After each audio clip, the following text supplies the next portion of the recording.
You never want a serious crisis to go to waste. And what I mean by that, it's an opportunity to do things that you think you could not do before. Oh, gotta love Rom back in the GFC, Global Financial Crisis 2008. One of those rare moments, talking as if he was at a cocktail party somewhere after having a couple of too many GTs, telling the truth. But hey, at least someone in the government said the truth there. And we're seeing that all over right now with IMF, which is what we're going to go over. The Hegelian dialectic, the three parts. There's a stance or a position, a proposition, a thesis. Then there's a contradictory one, which is just really more of a facade. It's a talking point. And then there is a third proposition, which is the synthesis of where they wanted to go from the very beginning. Taking crises that were either manufactured, completely fake, false flags, or real ones that happen, because real things do happen, and then just taking advantage of it. And that's what we're going to talk about here real quick today, because, well, we're having one of those Rahm Emanuel moments from the IMF.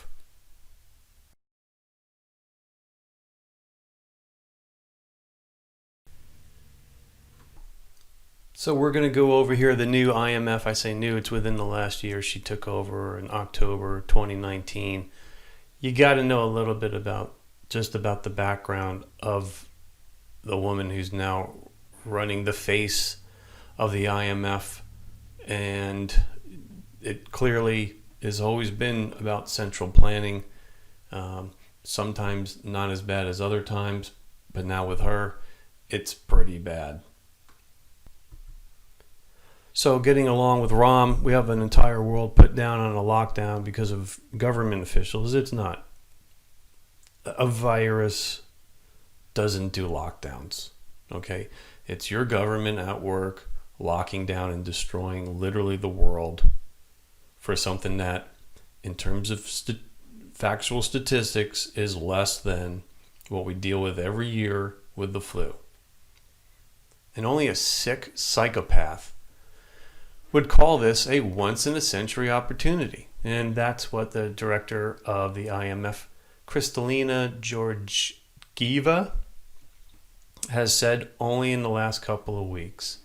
So it says right here, I want you to know here, she's an environmental economist. I don't know if I really need to even explain anything more than that. There's no such thing as an environmental economist. There's an extreme environmentalist who's in charge of economies. This doesn't get any more blatant in that.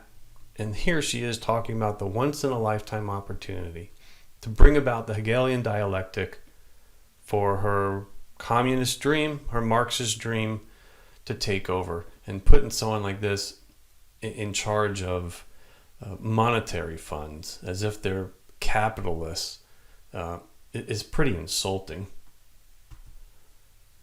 Strike one. Here's her response. The first one is recognizing that we cannot have a durable exit from the economic crisis until we exit the health crisis. There is no health crisis. When we have something that's been blown out of proportion and used to literally bring about authoritarian rule across the entire world for something that's a fraction of the flu, we have a political crisis, we have a government crisis, we have a Marxist crisis, an authoritarian crisis. We don't have a health crisis at all. But this is just the nonsense that just keeps going, the BS, to keep pushing, again, the Hegelian dialectic. In this one, I mean, they're drooling at this one. I mean, they have the entire world, you know, before they've supported wars and dropping currencies and IMF debt, which has been done to bring down developing countries for decades. Go check out John Perkins. But I don't know if they've ever realized it, but they realize it now that this is an opportunity of a lifetime. I guess she's telling the truth. To have this pandemic come out, however it came out, to have it here, this is a once in a century opportunity. So I guess in that sense, if you're a psychopathic dictator, central planner who wants to rule over the world, I guess she's actually just being truthful. This is the second time she can join Rahm in the Truthful in Government Club. And here's where you know that she doesn't have anything to do or any care about economic growth, because the climate change is the most important thing. The phony, fake climate change, it has to be a key focus of the stimulus. So millions of jobs have been destroyed, and many of them may not come back. Of course they won't, especially those held by low-skilled workers. If you have to rapidly create jobs, public infrastructure with green criteria can be a great place to invest. This is false. Infrastructure projects can never produce the same amount of a national GDP than supporting the private sector and unleashing it through lower corporate taxes and lower personal taxes. And with that, it's been proven, you'll increase your tax revenue because you'll be increasing the velocity of spending. Renewable energy creates more jobs in comparison to fossil fuel. That's a lie. So the goal should be to marry these two objectives: create jobs and bring emissions down. So it's a political solution. It's got nothing to do with economics. Here's a perfect example of more bullshit. The IMF, as this guy asked, the IMF has also warned about the risks climate change poses to the global economy. Of course it doesn't. Implementing climate change restrictions and carbon tax and all this new bullshit to shift money around and create more control and to keep pushing the same old thing of transferring wealth. It's real. Transferring wealth from the rich to the poor, it never helps the poor. So at some point you also need to realize it's just punitive. It's an ideological thing. It's not okay to have people that are free and successful. Okay, with Marxism. The money, show me where the money has ever, in any of these Marxist societies, from North Korea to what we've seen in 20 years in Venezuela, going back to the old Soviet states. Show me where the increased taxes have taken the poor and raised them up. It has never happened. It's never going to happen. And they know this. And it's not like they're misguided. I don't understand why people keep talking that they just have this misguided idea. They don't. It's 100 years of clarity, no matter on what side of you're on. It's punitive. When you people, a lot of the anti-communists, freedom fighters are still buying this nonsensical point that, we have to explain to them, we have to show them facts. They know what the facts are. They know that when they take away your guns, that crime rate's going to go up. They don't care. They want to bring about destruction. That is the goal. I don't understand why we keep talking about this as if they get the benefit of the doubt. It's not 1918 and we're in Russia, we're going to try some revolution and try something different. It's 100 years later, people. They know exactly what these policies are going to do. They're going to bring everything down.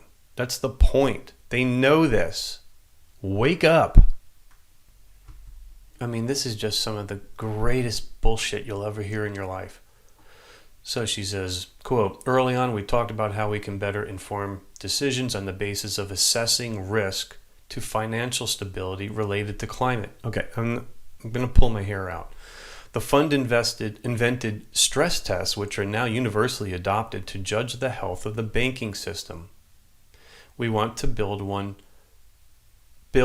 more layer of stress testing for climate-related financial stability risk. In other words, control. Just more insane control. And this is just another lever, another BS one, just like how we got to transfer wealth from the rich to the poor. And the word inequality is another tag phrase for bringing about centralized Marxism. Okay, so here she says, having lived in a centrally planned economy, a communist. Centrally planned. Ooh, not Soviet communist authoritarian dictatorship. It was centrally planned. I look at capitalism as an economic system that is effective, efficient, and rational. This is where she's just throwing BS at you. However, markets are not perfect on their own. They move us to a low carbon. Here we go again. This is insanity. So here we go. We have to bring policies that correct these market imperfections, which is capitalism, needs to be changed. It needs to be controlled. And we have to be very clear that without policy intervention, which is her control, we may cause a lot of damage to our standard of living. Of course, it's the other way around. And another aspect of capitalism that will not fix itself without policy intervention is access to opportunity and inequality. And of course, it's the opposite. It's always the opposite. It just accuse the other side of what you're doing yourself. And then here we go on into the inequality nonsense, which is nothing more than from each according to your ability, to each according to your need.